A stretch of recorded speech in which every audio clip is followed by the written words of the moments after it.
everyone. Today I'm going to be reading Charlotte's Web, Chapter 1 by E.B. White.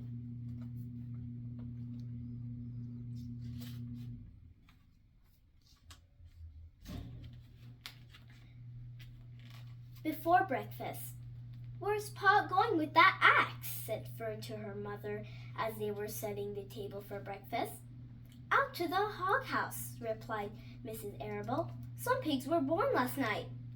"I don't see why he needs an axe," continued Fern, who was only 8. "Well," said her mother, "one of the pigs is a runt. It's very small and weak, and it will never amount to anything. So your father had decided to do away with it."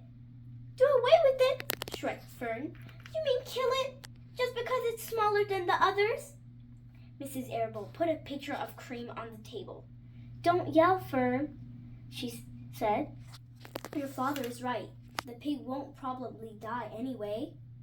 Fern pushed a chair out of the way and ran outdoors. The grass was wet and the earth smelled of springtime. Fern's sneakers were sobbing by the time she caught up with her father. "Please don't kill it," she sobbed. "It's unfair." Mr. Arable stopped walking. "Fern," he said gently, "you will have to learn to control yourself." "Control myself?" yelled Fern. "This is a matter of life and death, and you talk about controlling myself?" Tears ran down her cheeks, and she took hold of the axe and tried to pull it out of her father's hand. "Fern," said Mr. Arable, "I know more about raising a litter of pigs than you do. A weakling makes trouble. Now run along." "But it's unfair," cried Fern. "The pig wouldn't help being born small, could it? If I had been very small at birth, would you have killed me?" Mr. Arable smiled. "Certainly not," he said, looking down at his daughter with love. "But this is different. A little girl is one thing, a little runt pig is another." "I see no difference," replied Fern, still hanging onto the axe. "This is the most terrible case of injustice I ever heard of." A queer look came over John Arable's face. He seemed almost ready to cry himself. "All right," he said. "You go back to the house, and I will bring the runt when I come in. I'll let you start it on a bottle like a baby. Then you'll see what trouble a pig can be." When Mr. Arable returned to the house half an hour later, he carried a cartoon under his arm. Fern was upstairs changing her sneakers. The kitchen table was set for breakfast, and the room smelled of coffee, bacon, damp plaster, and wood smoke from the stove. "Put it on her chair," said Mrs. Arable. Mr. Arable set the cartoon down at Fern's place. Then he walked to the sink and washed his hands and dried them on the roller towel. Fern came slowly down the stairs. Her eyes were red from crying. As she approached her chair, the cartoon wobbled, and there was a scratching noise. Fern looked at her father. Then she lifted the lid of the cartoon. There inside, looking up at her, was a newborn pig. It was a white one. The morning light shone through its ears, turning them pink. "He's yours," said Mr. Arable, "safe from an untimely death. And may the good Lord forgive me for this foolishness." Fern couldn't take her eyes off the tiny pig. "Oh," she whispered. "Oh, look at him. He's absolutely perfect." She closed the cartoon carefully.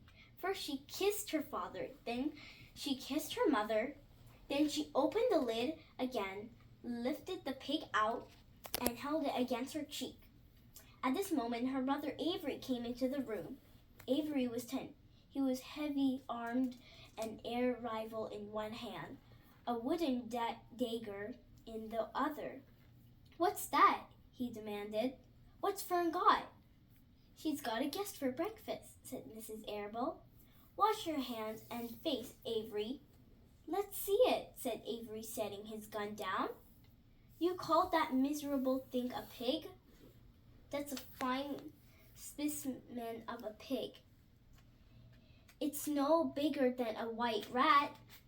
Wash up and eat your breakfast, Avery, said his mother. The school bus will be along in half an hour. Can I have a pig too, Pop? Asked Avery. No, I only disturb pigs to early risers, said Mr. Arable. Fern was up at daily night trying to rid the world of injustice. As a result, she now has a pig. A small one, to be sure, but nevertheless a pig. It just shows what can happen if a person gets out of the bed promptly. Let's eat. But Fern couldn't eat until her pig had a drink of milk. Mrs. Arable found a baby's nursing bottle and a rubber nipple. She poured warm milk into a bottle, fitted the nipple over the top, and handed it to Fern. Give him his breakfast, she said. A minute later, Fern was seated on the floor in the corner of the kitchen with her infant between her knees, teaching it to suck from the bottle. The pig, although tiny, had a good appetite and caught on quickly. The school bus honked from the road. Run, commanded Mrs. Arable, taking the pig from Fern and slipped a donut into her hand. Avery grabbed his gun and another donut.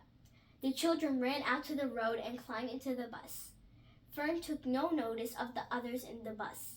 She just sat and stared out of the window, thinking what a blissful world it was and how lucky she was to have entire charge of a pig.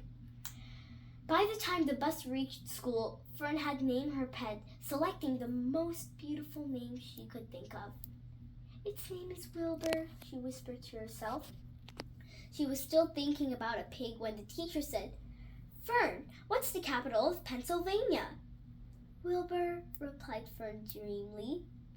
The pupils giggled. Fern blushed. Thanks for listening. Bye.